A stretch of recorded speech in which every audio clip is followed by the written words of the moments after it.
لاہور محکمہ خوراک اور فلور مل ایسوسی ایشن کے درمیان مذاکرات کامیاب، جس کے بعد ملز نے ہڑتال ختم کر دی۔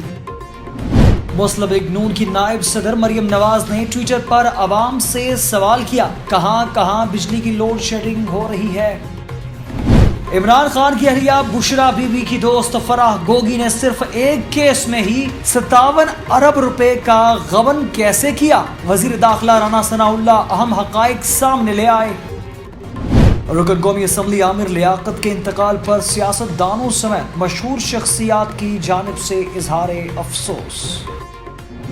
اسلام آباد میں پاکستان اور آئی ایم ایف کے درمیان کئی بجٹ اہداف پر ڈیڈ لاک برقرار ہے۔ ذرائع کا یہ بھی کہنا ہے کہ آئی ایم ایف کے ساتھ ایف بی آر کے ٹیکس ٹارگٹ پر اتفاق رائے نہیں ہو سکا۔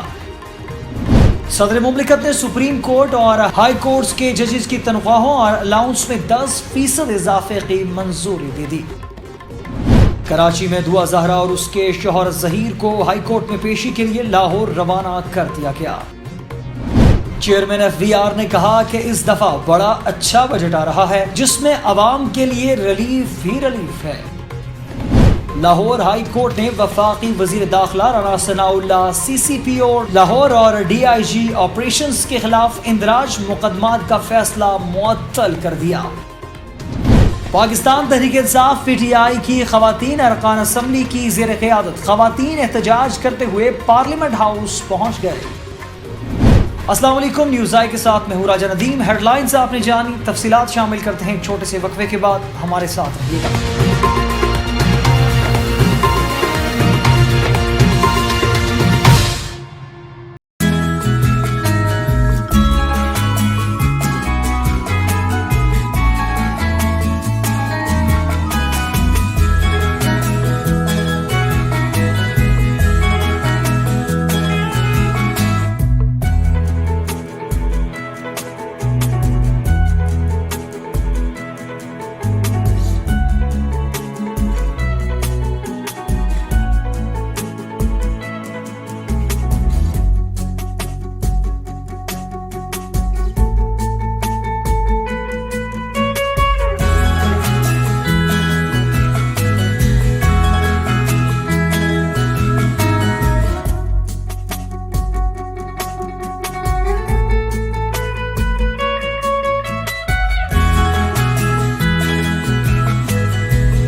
تو فقیر ہوں، آج لوگ مجھے ملنگ کہتے ہیں، لیکن سیاچین سے لے کر نگر پار تلک سارے پاکستان میں سینٹر ہے، ہوم فار ہوم لیس۔ عبدالستار ایدھی 28 فروری 2028 کو ایک میمن مسلم گھرانے میں پیدا ہوئے۔ ایک پاکستانی انسان دوست، ایسی شخصیت کے حامل جس نے ایدھی فاؤنڈیشن کی بنیاد رکھی، جو آج دنیا کا سب سے بڑا رضاکار ایمبولینس نیٹ ورک ہے۔ مختلف بے گھر پناہ گاہوں، جانوروں کی پناہ گاہوں، بحالی مراکز اور یتیم خانوں کے ساتھ پاکستان بھر میں آپ کی خدمات قابل رشک ہیں۔ اپنے ایمان کے سوال پر وہ کہا کرتے تھے کہ وہ ایک دوست اور روحانی شخصیت کے مالک ہیں۔ ان کے مطابق خالی الفاظ اور لمبے جملے خدا کو متاثر نہیں کر سکتے. خدا کو ایمان عمل کے ذریعے دکھائیں.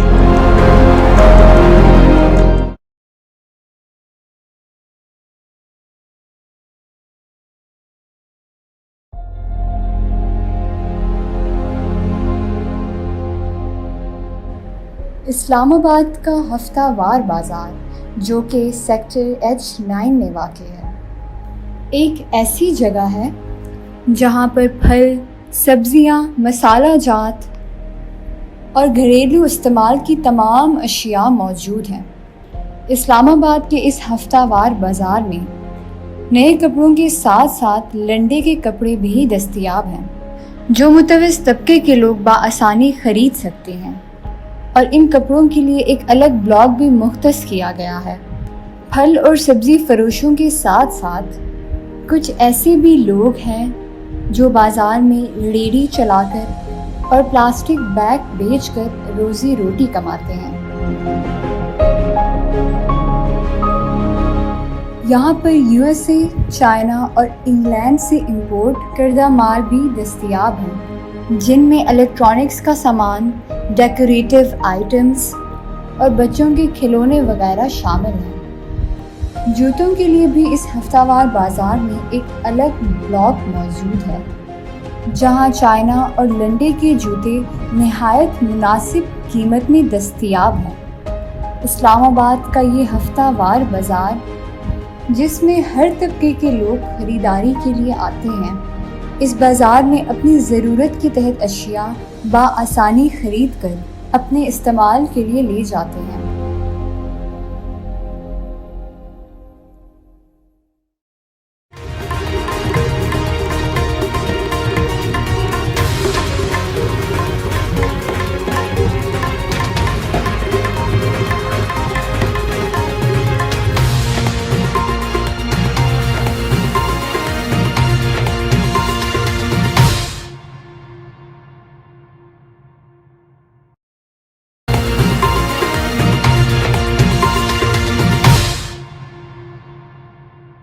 Welcome back. باقاعدہ خبرنامے کا آغاز کرتے ہوئے آپ کو بتاتے چلیں کہ فلور مل ایسوسی ایشن گروپ کے رہنما عاصم رضا نے بتایا کہ ڈائریکٹر فوڈ سے مذاکرات کامیاب ہونے اور مطالبات تسلیم کیے جانے کے بعد پنجاب بھر کی فلور ملز معمول کے مطابق سرکاری گندم کی پسائی اور آٹا سپلائی کریں گی. انہوں نے کہا کہ فلور ملز کی چیکنگ کے لیے متفقہ SOPs اور طریقہ کار واضح کیا جائے گا. ضلع انتظامیہ اور فوڈ اسٹاف نے SOPs کے تحت فلور ملز کی چیکنگ کریں گے. آٹے میں نمی اور وزن چیک کرنے کے لیے 10 تھیلوں کا وزن لیا جائے گا، جبکہ ضلع انتظامیہ فلمز ویب پورٹل کے ڈیٹا سے دکانوں کی چیکنگ کرے گا. محکمہ خوراک نجی گندم سے تیار آٹے کے دوسرے صوبوں کو ترسیل کے لیے پرمٹ جاری کرے گا. فلور مل ایسوسی ایشن نے مطالبہ کیا تھا کہ پنجاب کی آٹے کی ضروریات کے لیے 16,700 ٹن کوٹا ناکافی ہے، جسے بڑھا کر کم از کم 21,000 ٹن یومیہ کیا جائے گا.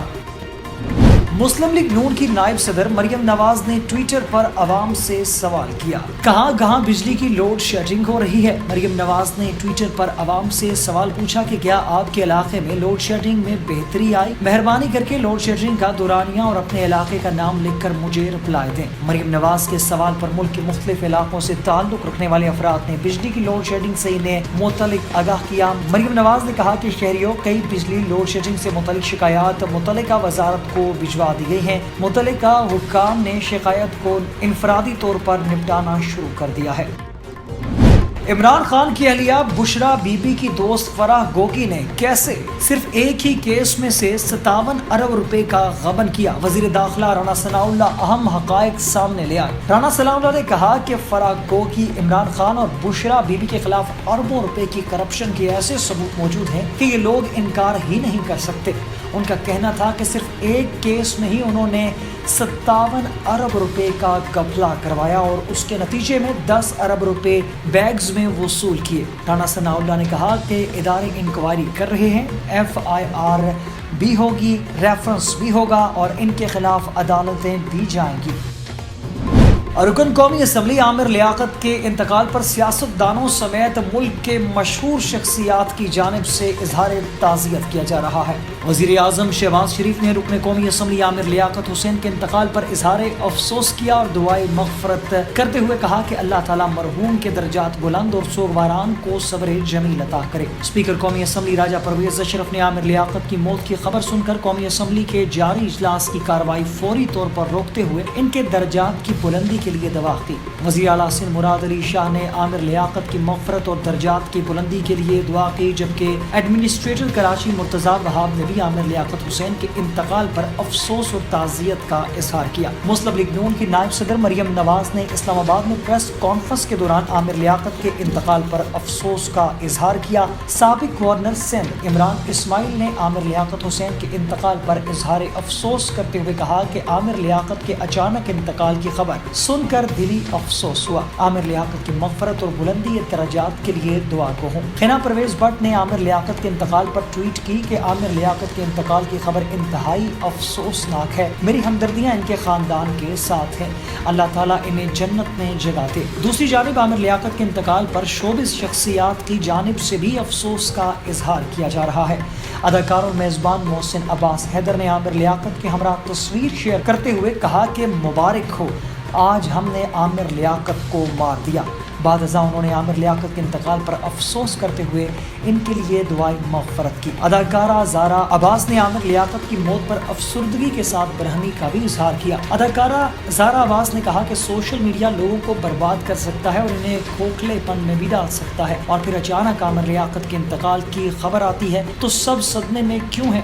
کیا ایسا نہیں ہے کہ ماضی میں وائرل ہونے والی ان کی ہر ویڈیو بتا رہی ہے کہ جہاں پر اب موجود ہیں؟ یاد رہے کہ رکن قومی اسمبلی عامر لیاقت حسین کو تشویشناک حالت میں نجی اسپتال منتقل کیا گیا تھا، جہاں ڈاکٹرز نے طبی معائنے کے بعد ان کے انتقال کی تصدیق کی ہے۔ پاکستان اور IMF کے درمیان کئی بجٹ اہداف پر ڈیڈ لاک قرار دے دیا۔ ذرائع کا کہنا ہے کہ IMF کے ساتھ FBR کے ٹیکس ٹارگٹ پر اتفاق رائے نہیں ہو سکا، جس کے باعث ورچوئل مذاکرات جاری رہیں گے۔ ذرائع کے مطابق IMF سے 7,255 ارب روپے کے ٹیکس ٹارگٹ پر ڈیڈ لاک اور IMF سے بجٹ خسارے کے اہداف پر بھی اتفاق نہیں ہو سکا۔ ذرائع کا بتانا ہے کہ IMF نے چینی پاور پلانٹس کو دی گئی ادائیگیوں کی تفصیلات طلب کی ہیں۔ صدر مملکت نے سپریم کورٹ اور ہائی کورٹس ججز کی تنخواہوں میں اور الاؤنسز میں 10% اضافے کی منظوری دے دی۔ ایوان صدر کی جانب سے جاری اعلامیہ میں کہا گیا ہے کہ صدر مملکت ڈاکٹر عارف فلوی نے وزیر اعظم کی تجویز پر سپریم کورٹ اور ہائی کورٹس کے ججز کی تنخواہوں میں الاؤنس میں اضافے کی منظوری دے دی ہے۔ اعلامیہ میں کہا گیا ہے کہ صدر مملکت نے منظوری وزیر اعظم کی ایڈوائس پر آئین کے آرٹیکل 205 کے تحت دی۔ دعا زہرا اور اس کے شوہر ظہیر کو ہائی کورٹ میں پیشی کے لیے لاہور روانہ کر دیا گیا ہے۔ ذرائع کے مطابق دعا زہرا اس کے شوہر ظہیر کو آج جوڈیشل مجسٹریٹ شرقی کی عدالت میں پیش کیا جانا تھا، تاہم دونوں کو آج عدالت میں پیش نہیں کیا گیا۔ تفتیشی ذرائع کا بتانا ہے کہ دعا اور ظہیر کو لاہور کے لیے روانہ کر دیا گیا ہے، کیونکہ دونوں کو کل لاہور ہائی کورٹ میں پیش ہونا ہے۔ ذرائع کا کہنا ہے کہ دعا اور ظہیر کا کیس لاہور ہائی کورٹ میں بھی زیر سماعت ہے۔ یہی وجہ ہے کہ ملزم ظہیر کو ٹرائل کورٹ میں پیش کیے بغیر لاہور کے لیے روانہ کر دیا گیا ہے۔ پولیس حکام کا کہنا ہے کہ ظہیر کے اہل خانہ نے پولیس کی جانب سے ہراساں کرنے پر درخواست لاہور ہائی کورٹ میں جمع کروا رکھی ہے، جبکہ دعا کے شوہر ظہیر کے خلاف اغوا کا مقدمہ بھی درج ہے۔ چیئرمین FBR کا کہنا ہے کہ اس بار بڑا اچھا بجٹ آ رہا ہے جس میں عوام کے لیے ریلیف ہے۔ اسلام آباد میں میڈیا سے گفتگو کرتے ہوئے فیڈرل بورڈ آف ریونیو کے چیئرمین عاصم احمد نے آئندہ مالی سال کے بجٹ کو اچھا بجٹ قرار دے دیا ہے اور کہا ہے کہ بجٹ میں عوام کے لیے ریلیف ہے۔ دوسری جانب FBR ذرائع کے مطابق آئندہ بجٹ میں ود ہولڈنگ ٹیکسز کو کم کیا جائے گا، جن میں ود ہولڈنگ ٹیکسز سے آمدن نہیں ہو رہی انہیں ختم کیا جائے گا۔ ذرائع کا کہنا ہے کہ non filers per with holding taxes برقرار رہیں گے اور ود ہولڈنگ ٹیکسز کے ذریعے ڈاکومنٹیشنز جاری رہیں گی۔ لاہور ہائی کورٹ نے وفاقی وزیر رانا ثناءاللہ اور CPO لاہور اور DIG آپریشنز کے خلاف مقدمات کو معطل کر دیا ہے۔ سیشن کورٹ نے PTI لانگ مارچ کے دوران وکلاء پر تشدد کے الزام پر رانا ثناءاللہ اور پولیس افسران کے خلاف مقدمات درج کرنے کا حکم دیا تھا۔ کانسٹیبل محمد اسلم نے سیشن کورٹ کے فیصلے کے خلاف لاہور ہائی کورٹ سے رجوع کیا تھا، جس میں موقف اختیار کیا گیا تھا کہ سیشن ہائی کورٹ نے حقائق کے برعکس مقدمہ درج کرنے کا حکم دیا۔ درخواست میں استدعا کی گئی تھی کہ فاضل عدالت سیشن کورٹ کا فیصلہ کالعدم قرار دے۔ لاہور ہائی کورٹ نے کانسٹیبل محمد اسلم کی درخواست پر رانا ثناءاللہ، CCPO لاہور اور DIG آپریشنز کے خلاف مقدمہ درج کرنے کا فیصلہ معطل کرتے ہوئے فریقین کو نوٹسز جاری کر کے آئندہ سماعت پر جواب طلب کر لیا۔ پاکستان تحریک انصاف PTI کی خواتین اراکین اسمبلی کی زیر قیادت خواتین احتجاج کرتے ہوئے پارلیمنٹ ہاؤس پہنچ گئے۔ PTI خواتین کارکنان کی جانب سے مہنگائی، IVM بل اور سمندر پار پاکستانیوں کو ووٹ کے حق کا بل ختم کرنے کے خلاف مظاہرہ کیا جا رہا ہے۔ مظاہرے کی قیادت اراکین قومی اسمبلی عالیہ حمزہ، کنول شوزب، ملائکہ بخاری کر رہی ہیں۔ احتجاج کرنے والی خواتین نے ہاتھوں میں برتن اور پلے کارڈز بھی اٹھا رکھے ہیں۔ احتجاج کے دوران رکن قومی اسمبلی عالیہ حمزہ گیٹ پر چڑھ گئی، جس کے بعد دروازہ کھول دیا گیا اور خواتین پارلیمنٹ ہاؤس کے احاطے میں داخل ہو گئی۔ تقریباً 3 درجن خواتین اراکین پارلیمنٹ کے گیٹ نمبر 1 سے داخل ہوئی، جس کے بعد پارلیمنٹ ہاؤس کے مرکزی ہال کے دروازے کو بند کر دیا گیا، جہاں اس وقت پارلیمنٹ کا مشترکہ اجلاس جاری ہے۔ رپورٹس کے مطابق پارلیمنٹ لاجز سے PTI کی خواتین اراکین ریلی کی صورت میں پیدل پارلیمنٹ ہاؤس پہنچی۔ عالیہ حمزہ، کنول شوزب، ملائکہ بخاری نے قومی اسمبلی کی نشست سے استعفیٰ دے دیا اور تاہم باضابطہ طور پر ان کا استعفیٰ منظور نہیں ہوا اور وہ ابھی تک پارلیمنٹ لاجز میں ہی رہائش پذیر ہیں، جہاں انہوں نے خواتین کارکنوں کو مظاہرے کے لیے جمع کیا تھا۔ واقعے کے بعد پولیس کی بھاری نفری بھی پارلیمنٹ کے باہر پہنچ گئی، جبکہ خواتین کا احتجاج ابھی تک جاری ہے۔ نیوز اسٹوڈیو سے فی الوقت کے لیے اتنا ہی۔ مزید خبروں اور اپڈیٹس کے لیے دیکھتے رہیے نیوز آئی۔ اللہ حافظ۔